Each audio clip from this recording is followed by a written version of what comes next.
ఆ నియోజకవర్గంలో వనిత వర్సెస్ వనితగా రాజకీయం సాగుతుందట.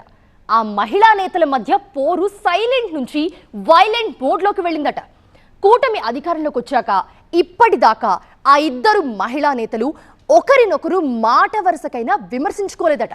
అయితే ఉన్నట్టుండి ఒకరిపై మరొకరు దుమ్మెత్తి పోసుకుంటున్నారట. ఏకంగా వ్యక్తిగత దూషణలకు కూడా దిగుతున్నారట. ఒకరు ప్రస్తుతం మంత్రి అయితే మరొకరు మాజీ మంత్రి. ఇంతకీ ఎవరా మహిళా నేతలు? ఏ నియోజకవర్గం వేదికగా ఈ పోరు రగులుతోంది? ఉమ్మడి అనంతపురం జిల్లా పెనుకొండ నియోజకవర్గంలో రాజకీయ సెగలు రేగుతున్నాయట. పెనుకొండ వేదికగా మంత్రి సవిత, మాజీ మంత్రి ఉషశ్రీ మధ్య పచ్చగడ్డి వేస్తే భగ్గుమంటోందట. ఇప్పటిదాకా ఒకరినొకరు విమర్శించుకొని ఈ మహిళా నేతలు ఇప్పుడు విమర్శలు, ఆరోపణలతో నువ్వా నేనా అనే రీతిలో కయ్యానికి కాలు దువ్వుతున్నారట. సొంత నియోజకవర్గంలో పార్టీ అంతర్గత పోరుతో ఎవరికి వాళ్ళు ఇన్నాళ్లు ఒకరినొకరు పట్టించుకోలేదట. అయితే ఇప్పుడు మాత్రం ఇద్దరు డైలాగ్ బార్తో దడదల్లాడిస్తున్నారట. మంత్రి సవితకు సొంత పార్టీ ఎంపీ బీకే పార్థసారథి నుంచి 2024 ఎన్నికల్లో టికెట్ కోసం తీవ్రమైన పోటీ ఎదురైందట. అయితే ఎన్నికలయ్యాక కూడా మంత్రి సవిత, ఎంపీ పార్థసారథి ఎడమొహం పెడమొహంగానే ఉన్నారని టీడీపీ వర్గాల్లో టాక్. ఇక అటు మాజీ మంత్రి ఉషశ్రీ చరణ్ కు కూడా సొంత పార్టీ నేత మాజీ మంత్రి శంకర్ నారాయణ్ తో పెనుకొండలో ఆధిపత్య పోరు జరుగుతోందట. 2019లో పెనుకొండ నుంచి పోటీ చేసి గెలిచిన శంకర్ నారాయణ మంత్రిగా పనిచేశారు.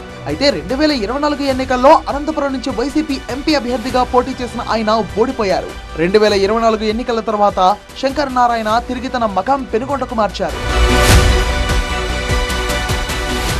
కళ్యాణదుర్గం నుంచి పెనుకొండకు వచ్చిన ఉషశ్రీ 2024 ఎన్నికల్లో ఓడిపోయారు. దీంతో అటు కళ్యాణదుర్గం వెళ్లలేక ఆమె పెనుకొండలోనే పూర్తి స్థాయి రాజకీయాలు చేస్తున్నారట. దీంతో పెనుకొండ వైసీపీలో అటు మాజీ మంత్రి ఉషశ్రీ, ఇటు మరో మాజీ మంత్రి శంకర్ నారాయణ మధ్య ఆధిపత్య పోరు మొదలైందట. ఓ దశలో మాజీ మంత్రి శంకర నారాయణను పెనుకొండలో ఉన్న ఇల్లు అమ్ముకుని నియోజకవర్గం విడిచిపెట్టి వెళ్లిపోవాలని ఉషశ్రీ చరణ్ ఒత్తిడి తీసుకొచ్చినట్టుగా శంకర్ నారాయణ వర్గం ఆరోపిస్తోంది. ఇలా ఈ ఇద్దరు మహిళా నేతలకు ఇంటి పోరుతోనే 20 నెలలు గడిచిపోయిందట.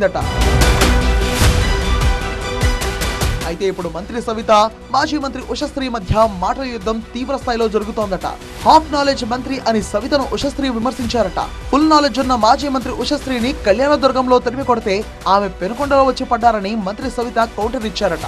ఆస్తుల కోసం సొంత తల్లిపై మంత్రి సవిత కేసులు వేశారని మాజీ మంత్రి ఉషశ్రీ చరణ్ ఆరోపించారట.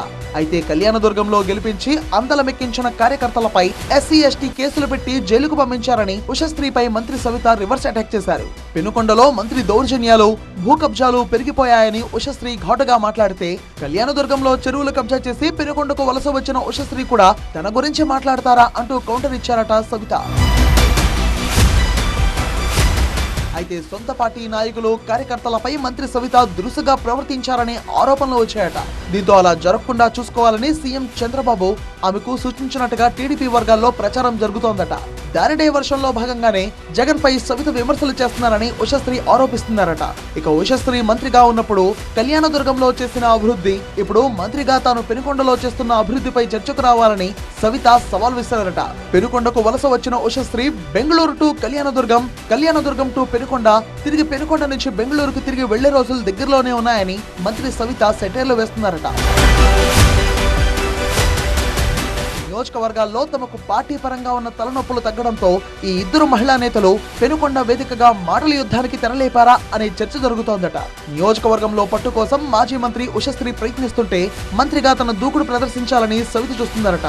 ఇలా ఈ ఇద్దరు మహిళా నేతల పోరు పెనుకొండ రాజకీయాలను హీటెక్కిస్తున్నాయట.